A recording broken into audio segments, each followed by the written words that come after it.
안녕하세요. 이번에는 압력 측정 장치에 대해서 해볼 텐데, 워낙 많다 보니까 모든 걸 할 수는 없고, 우리가 공부를 하다 보면 헷갈리는 뭐 마노미터라던가 피에조미터라던가 피토관, 글씨를 너무 못 썼네요. 피토관, 피토정압관, 피토게이지, 뭐 이런 것들에 대해서 한번 공부를 해보겠습니다. 우리가 가장 기본이 되는 게 이제 마노미터가 되는데요. 마노미터는 이제 번역을 하면 액주계라고 우리가 보통 해석이 됩니다.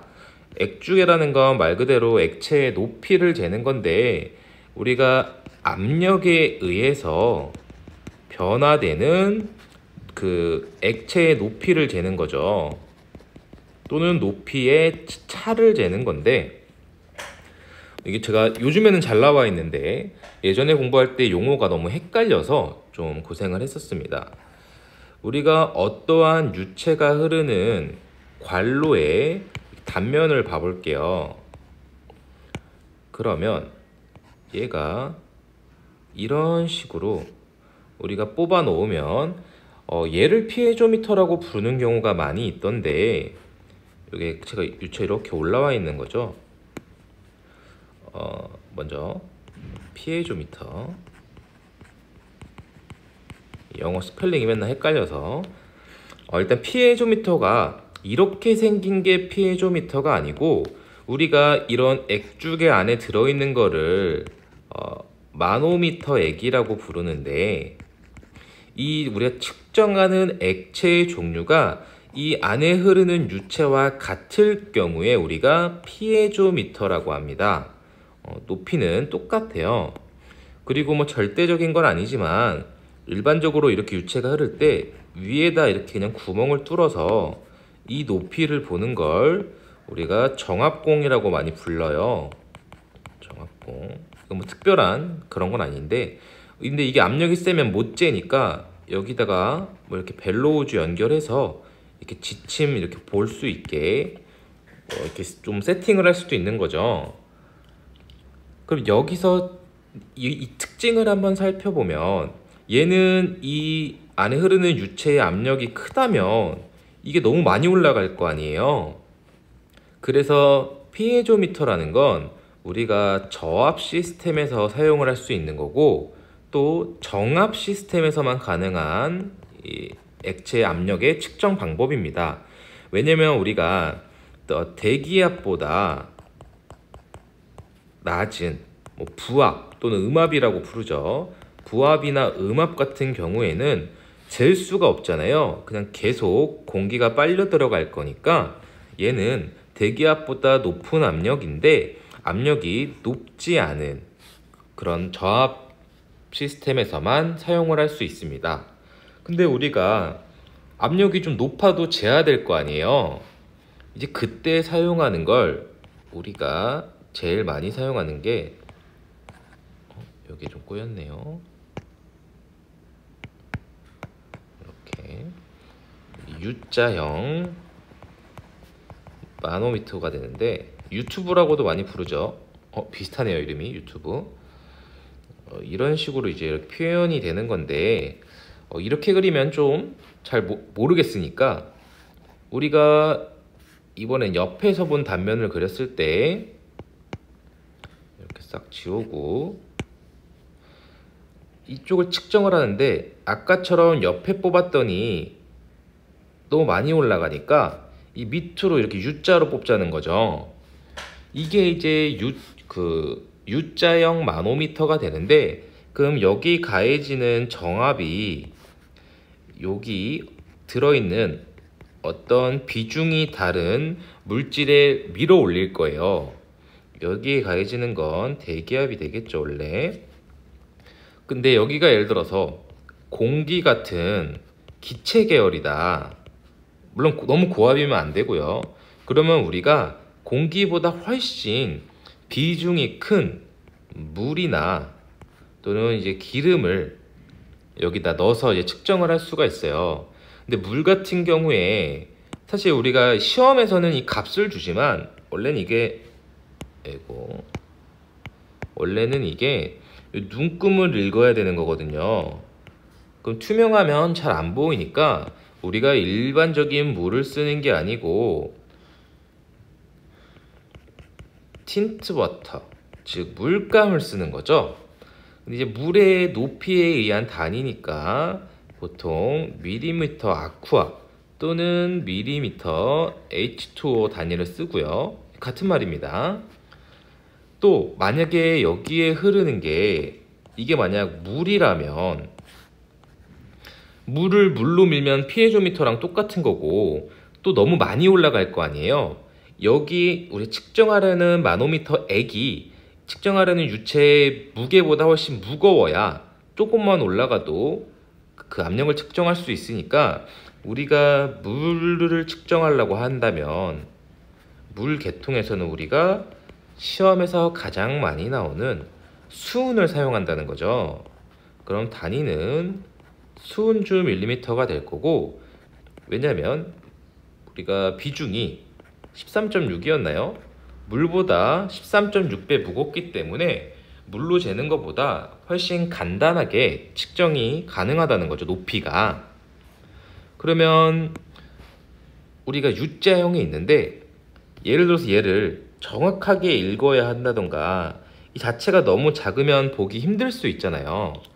그래서 우리가 이거를 계량해서 만든 게 수직 경사형 마노미터 또는 뭐 영어로는 인클라인드 튜브라고 하는데 글씨가 얘가 뭐냐면 우리가 똑같이 U자형 마노미터가 이렇게 있어요.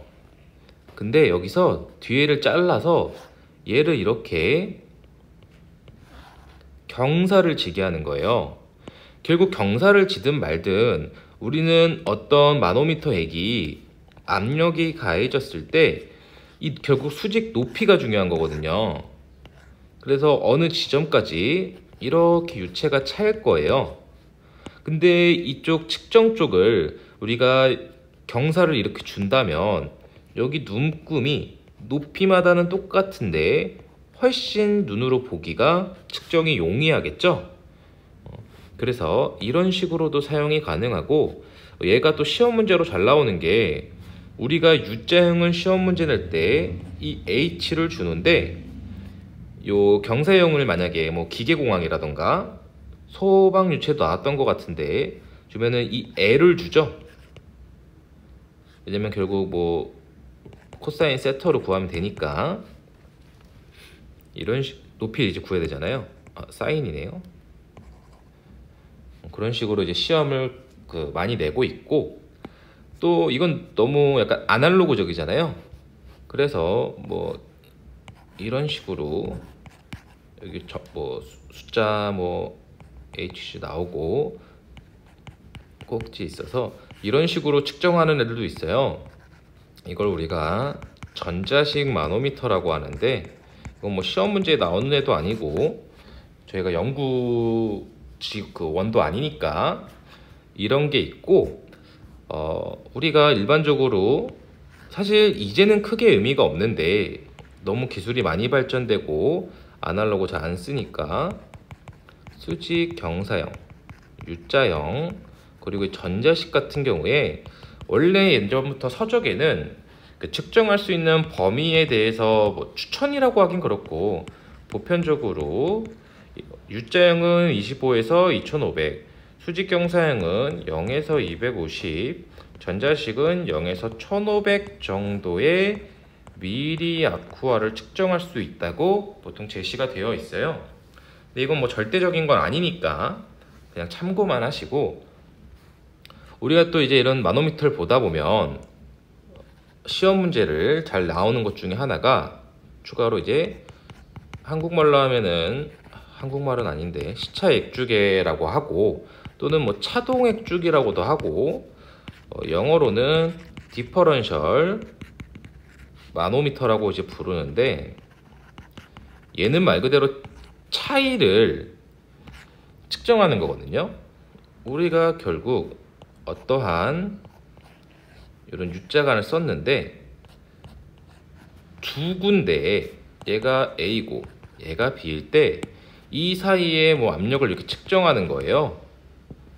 즉 압력 차이를 측정하기 위한 걸 우리가 식차액주계라고 하고, 얘도 결국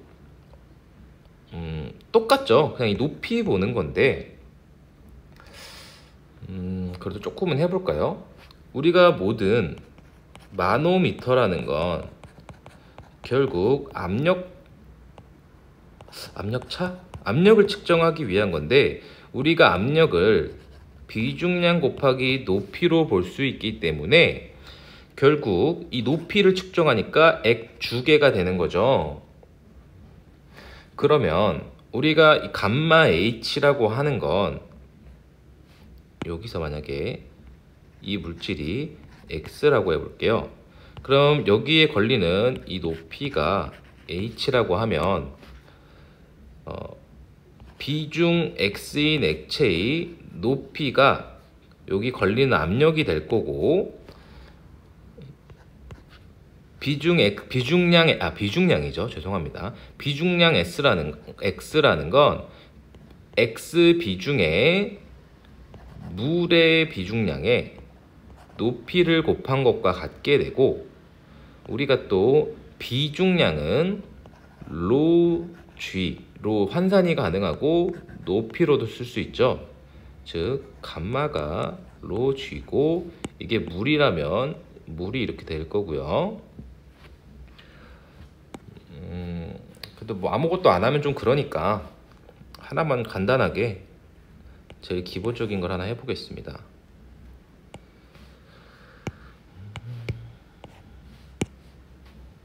우리가 보통 옆구리에서 많이 따죠.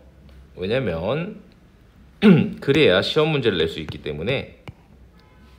아니면 너무 어려워지죠. 제가 이렇게 하나 그려볼게요. 근데 우리가 일반적으로 기사 시험에 나오는 건 다 계기압을 재는 거거든요. 제가 올려놓은 압력 관련해서 보신 분들은 아시겠지만 대기압과 절대압엔 차이가 있어서 원래는 좀 주의를 해야 되는데, 이 관로의 중심부를 1번이라고 하고 여기 부분을 2번, 또 뭐 여기랑 이렇게 해볼까요? 3번, 4번, 여기를 5번이라고 해볼게요. 좀 많이 찍은 것 같긴 한데, 우리가 알아야 되는 건 애초에 얘를 정력학에서 많이 쓰는데 시험 문제에서는요 특히 우리가 압력이라는 건 정력학에서 무조건 높이에 대한 함수거든요. 무슨 말이냐면 이 수평끼리는 압력이 다 같다는 거예요. 지네끼리는. 그래서 우리가 이 문제를 풀 때 어떻게 시작하냐, 처음에 요 액주계가 한쪽으로 올라가 있을 거 아니에요. 이 낮은 부분을 이렇게 선을 그어요. 그러면 여기와 이쪽은 지금 압력이 같기 때문에 이 밑에 부분은 무시하셔도 상관이 없거든요. 그러면 4번에 가해지는 압력은 얼마냐? 이 안에 있는 액체의 비중을 감마 2라고 해볼게요. 그러면 감마 2에 H만큼 압력이 가해지죠? 이해되실 거예요. 근데 시험 문제는 여기서 끝인데, 원래는 여기 뭐가 가해지나요? 대기압이 가해지고 있죠. 자, 그렇다는 건 이제 이 지점에서의 압력은 3번에서의 압력은 4번에서와 같는데, 이 압력이 지금 4번이 압력이 되는 거죠. 5번은 그냥 대기압이 가해지고 있을 거고요.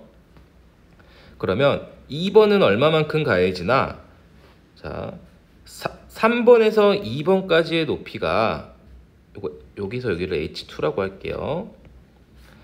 이걸 H1이고 여기 안에 있는 비중량을 감마1이라고 봤을 때 결국 3번이니까 4번이 감마2 H2 플러스 대기압에서 빼기, 이번엔 위로 올라가는 거잖아요. 감마 1 H1이 되면 얘가 2번의 압력이 되는 거거든요. 2번 지점의 압력이 되는 거고, 우리가 처음에 제가 말씀드렸다시피 수평끼리의 압력은 동일하니까 2번의 압력이 1번이 돼서 우리가 이런 식으로 1번의 압력을 구할 수가 있는 거예요. 근데 차이점은 우리가 보통 시험 문제, 기사 시험에서는 그냥 이 압력은 결국 우리가 절대압이거든요. 앱솔루트 압력이 나오는 거고, 실제로 우리가 구하는 시험 문제는 보통 게이지압을 구하기 때문에 우리가 대기압 무시하고 그냥 이 차이 가지고만 그냥 구하게 되는 거죠. 그냥 그 정도 뭐 숙지해 주시면 될 것 같고, 어렵게 할 필요 없으니까 이것도 좀 가볼게요. 피조미터, 마노미터 이런 건 이제 아실 것 같고, 그 다음에 이제 소방 공부하면서 많이 헷갈리는 게, 우리가 피토관이 있고 피토 튜브가 있고 피토 정압관, 피토 게이지가 있어요. 보통 피토 게이지는 안 헷갈리는데 얘네를 많이 우리가 혼합해서 사용을 하죠.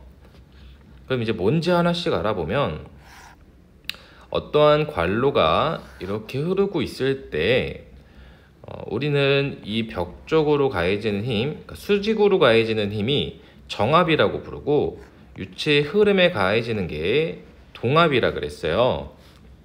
근데 우리가 이쪽에 중간에 이렇게 구멍을 뚫어서 이런 식으로 액주개처럼 만들어 놓은 게 이렇게 올라가겠죠. 우리가 이거를 피토관이라 그러고, 피토 튜브랑 같은 말이며, 얘는 전압을 측정하기 위한 장치예요. 이게 왜 동압이 부딪히는데 이게 왜 전압이 됩니까? 라고 생각하실 수 있겠죠. 전압은 정확히 정체압이 되고, 이거는 제가 베르누이의 원리를 알고 계신다고 생각을 하고 일단 풀이를 해보겠습니다. 이걸 모르시면 좀 이해가 어려우실 수 있어서, 우리가 뭐 이 지점을 1번이라고 하고 이 지점을 2번이라고 봐볼게요. 여기도 뭐 이렇게 봐도 상관없고요. 그럼 우리가 베르누이의 원리에 의해서 베르누이를 압력식으로 바꿔보면, 우리가 동압의 합은 동압과 정압 그리고 포텐셜 압력에 또 1번 써야겠네요. 합은 일정하다 라는 식이 이제 베르누이 식이 되는 건데, 여기서 요 2분의 로브이 제곱이 동압이 되거든요. 요걸 숙지해 주시고, 그리고 이게 수평면에서 재는 거기 때문에 결국 포텐셜 압력은 무시가 되고, 결국 우리가 정압과 동압의 합은 일정하다라는 식이 성립이 돼요. 그러면 우리가 다시 식을 좀 정리해서 밑에다 쓰는 게 낫겠네요. 1번 구역에서 동압과 정압의 합은 2번 지점에서의 동압과 정압의 합과 같다라는 식이 성립이 되는데, 이 지금 생각해 보시면 유체가 이렇게 흘러오다가 여기 부딪히면 멈출 거 아니에요. 앞에 차가 막혀 있으면 부딪힐 거 아니에요. 우리가 이거를 정체됐다고 표현을 하고, 여기서의 압력을 정체압이라고 하는데, 왜 정체압이냐면 이 2번 지점은 이제 부딪혔으니까 속도가 0이 돼요. 그래서 이게 0이면 얘가 0이 되는 거죠. 삭제되는 거죠. 그러면 결국 1번 지점에서의 동압과 정압의 합은 2번 지점에서의 정압과 같은 게 돼요. 근데 여기서 우리가 동압과 정압의 합을 전압이라고 불렀는데, 결국 2번 지점에서의 정압을 전압과 같다고 해석을 할 수 있는 거죠.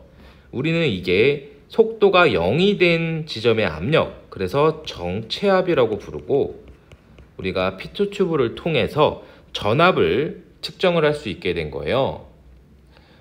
근데 이제 피토관이 중요한 게 아니고 우리가 이제 나오는 게 뭐 중요하다면 중요하죠.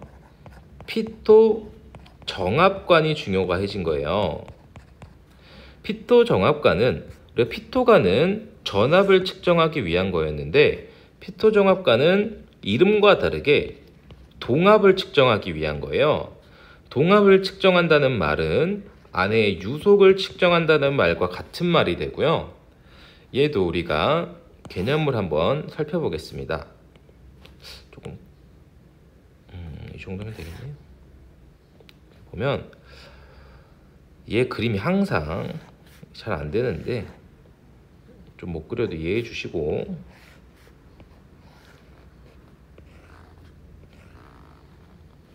좀 더 길게 그릴까요?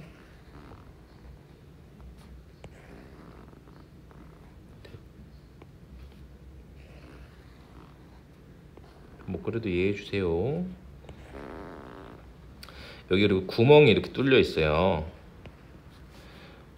얘가 지금 옆모습이잖아요. 얘를 이쪽에서 정면으로 보면 이렇게 돼서 구멍이 이렇게 뚫려 있고, 옆으로도 이렇게 옆구리에 뚫린 거예요. 구멍이 뚫려 있다는 거죠. 그러면 우리가 이쪽으로 들어가는 애는 전압이 되는 거고, 옆에서 이렇게 들어가는 건 정압이 되는 거거든요. 이 그림을 살펴보시면 우리가 일로 가해지는 압력이나 일로 가해지는 압력이나 똑같거든요. 우리가 이거를 정압이 가는 거고 이 중심으로 들어가는 게 전압이 가는 거예요. 그러면 이쪽으로는 전압이 오니까 여기 압력이 여기 압력보다 세겠죠. 그래서 우리가 이 높이차만큼 발생시키는 압력을 동압이라고 할 수 있는 건데, 이것도 한번 살펴보면 이 옆으로 지나가는 걸 우리가 뭐 V2라고 보고 2번 지점이라고 보고, 이 안으로 여기 힘으로 밀어내는 걸 1번 지점이라고 봐볼게요. 여긴 똑같이 정체압이 되니까 V1은 0이 되겠죠. 그럼 이거를 한번 정리를 해보면, 헷갈리시니까 여기 가해지는 걸 정압, 이쪽에 가해지는 걸 전압. 이번에는 베르누이를 이게 어차피 수두로 나올 거니까 수두식으로 세워볼게요. 이쪽에 측정하려는 유체가 비중량이 감마 1이고 마노미터액이 감마 2라고 봤을 때, 결국 우리가 1번 지점에서의 에너지의 합은 2번 지점에서 에너지 합과 같을 거예요. 이게 이제 베르누이의 정리가 되는 거죠. 1번 지점의 수두식은 감마1 P1 플러스 2지분의 V1 제곱 플러스 Z1은 감마1 1이 맞아요. 같은 유체니까 P2 플러스 2지분의 V2 제곱 플러스 Z2가 될 거예요. 제가 그림상에는 2번을 밑으로 표기했지만 실제로는 이 피토 게이지의 옆부분을 측정할 거라서 Z1과 Z2는 같아지기 때문에 서로 삭제가 될 거고, V1은 속도가 0이 되기 때문에 삭제가 될 거예요.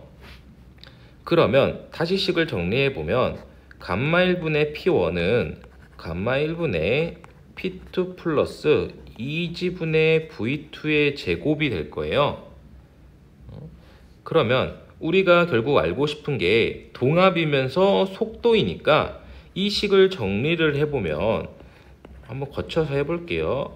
2지분의 V2의 제곱은 감마 1의 P1 빼기 P2가 될 거고, 얘를 한 번 더 정리하면 V2라는 건 2지분의 감마 1분의 P1 빼기 P2가 될 거고, 그거의 제곱근이 되겠죠. 근데 우리가 계속 보시니까 아시겠지만 우리 압력을 모르고 요 H를 알잖아요. 우리가 압력은 감마 H라는 걸 알고 계실 거고, 여기에서의 결국 압력차는 이만큼, 이걸 수은이라고 해볼게요. 수은의 요 감마 H와 여기 두 번째 뭐 물이라고 하면 물의 감마 H만큼의 압력 차이잖아요. 그래서 P1 빼기 P2라는 건 이게 여기가 P1이고 여기가 P2가 되는 거죠. P1 빼기 P2는 감마2 마이너스 감마1의 H가 된다는 거죠. 조금 헷갈리실 수 있을 것 같은데 결국 수온을 이만큼 밀어내기 위해 여기 압력이 더 많이 가해진 거니까 큰 비중량에다가 여기 작은 비중량만큼의 높이 차이가 압력 차이가 되는 거거든요. 그러면 이 식을 한 번 더 정리하면 2G분의 감마 1분의 감마 2 빼기 감마 1 높이가 V2가 되는 거죠. 이게 지금 피토 정압관의 원리가 되고 결국 우리가 유속을 측정하기 위한 건데 유속을 측정할 때 이 높이차 가지고 다 있는 데이터니까 얘네는 그냥 계산이 가능하다는 거죠. 그리고 이 구석에다 해볼까요? 그 다음에 우리가 피토 게이지죠. 피토 게이지는 방수압 측정이라고 하는데 우리 옥내 소화전이나 옥외 소화전이나 많이 사용되고 있죠. 그러면 이제 직사형 관창을 그려보면 좀 더 좁혀볼까요? 밖에가 좀 시끄러운데 결국 우리가 이쪽에서 유체가 흘러오면 이렇게 유선의 흐름을 따라서 어느 지점이 면적이 최소가 되는 지점, 우리가 이거를 베나 콘트랙터라고 하는데 이 콘트랙터가 중요한 게 뭐 중요하죠. 중요한데 예를 들어서 뭐 아무 부분, 이 부분을 1번 지점이라고 하고 이 부분을 2번 지점이라고 하면 우리가 아까 같이 또 압력식을 세어보면 2번 지점에서의 에너지는 동압과 정압의 합, 수평은 또 같은 거예요. 는 2번 지점에서의 로 V2의 제곱 플러스 PS2가 되는 거죠. 근데 우리가 베나 콘트랙타를 지나는 그 지점에서는 정압이 0이라고 하고 있어요. 그래서 즉 이 2번 지점에서는 동압이 최대인 구간이 되는 거죠. 근데 우리가 방수압을 측정할 때 이 피토 게이지가 보통 제가 잘 못 그릴 수도 있는데 손잡이가 이렇게 달렸고 이렇게 압력계가 달렸는데 이 부분을 이 지점, 이게 어디 지점이죠? 2분의 D 지점에다가 딱 대서 재는 거잖아요. 그러면 여기서 나온 동압이 여기에 부딪히면서 뭐가 되죠? 속도가 0이 될 거고 우리는 이거를 정체압이라고 부르기도 했고 결국 동압이 정압으로 전환돼서 우리가 그 압력을 측정하는 게 피토 게이지가 되는 거죠. 피토 게이지 선단에서 피토 게이지가 아니죠. 관창의 2분의 1 직경 지점에서 측정하라는 게 이런 원리예요. 왜냐면 베나 콘트랙타 지점에서가 정압이 0이 되기 때문에 그러면 이 점에서 재면 안 되냐? 그러면 이 지점에서는 정압과 동압이 모두 존재하기 때문에 여기 부딪히게 되면 정압은 에너지 손실로 측정이 불가능하거든요. 우리가 일로 다 부딪혀야만 이게 모든 에너지가 측정이 되기 때문에 딱 2분의 1 아니더라도 사실 좀 움직이면서 측정하시긴 하죠. 그러면 복습을 한번 해보면 우리가 압력 측정 장치로 사용되는 마노미터는 액주계라고 불리며 압력에 의한 액체의 높이 차이 또는 높이를 측정하는 것을 우리는 마노미터라고 합니다. 관로 중에 흐르는 유체를 이용하여 우리가 어떠한 형식으로든 마노미터 액, 즉 측정에 직접 이용하게 되면 우리는 그것을 피에조미터라고 부르고 직접 이용하기 때문에 저압 시스템에서만 사용이 가능합니다. 고압 같은 경우에는 액주계의 높이가 너무 올라가겠죠. 또 직접 이용하기 때문에 정압에서만 사용을 가능하고 부압이나 음압 같은 경우엔 공기의 유입이 발생할 수 있기 때문에 사용할 수가 없습니다. 그리고 가장 많이 시험 문제라던가 사용하는 게 U자형 마노미터가 되고, U자형은 결국 U자 마노미터 안에 유체가 흐르는, 테스트하려는 유체보다 비중이 큰 액체를 사용해서 너무 많은 높이를 올라가지 않고도 압력을 측정할 수 있도록 만든 장치이며, 안에가 공기계통일 때는 물감이나 기름을 넣어서 측정을 하고, 기름은 실제로 전 못 본 것 같네요. 안에 이제 물 같은 경우에는 물보다 훨씬 비중이 큰 수은을 넣어서 측정을 많이 하고 있습니다. 이때 측정하려는 게 되게 세밀한 경우엔 U자형에서 눈금을 읽기 어려우므로 한쪽을 경사형으로 혼합하여서 우리가 인클라인드 튜브를 이용해 더 편하게 측정을 할 수 있습니다. 그리고 전자식 마노미터로 당연히 더 좋은 측정 방법이 있고, 우리가 어떤 두 가지 탱크나 경로 중에 이 두 가지를 이어서 그 압력 차이를 읽는 것을 우리가 시차 액주계라고 하며 디퍼런셜 마노미터라고 많이 부르고 있습니다. 마노미터의 압력 또는 압력 차이는 결국 우리가 감마 H로 높이를 압력을 측정할 수 있으며, 감마 H는 물의 비중과 물의 비중 맞죠?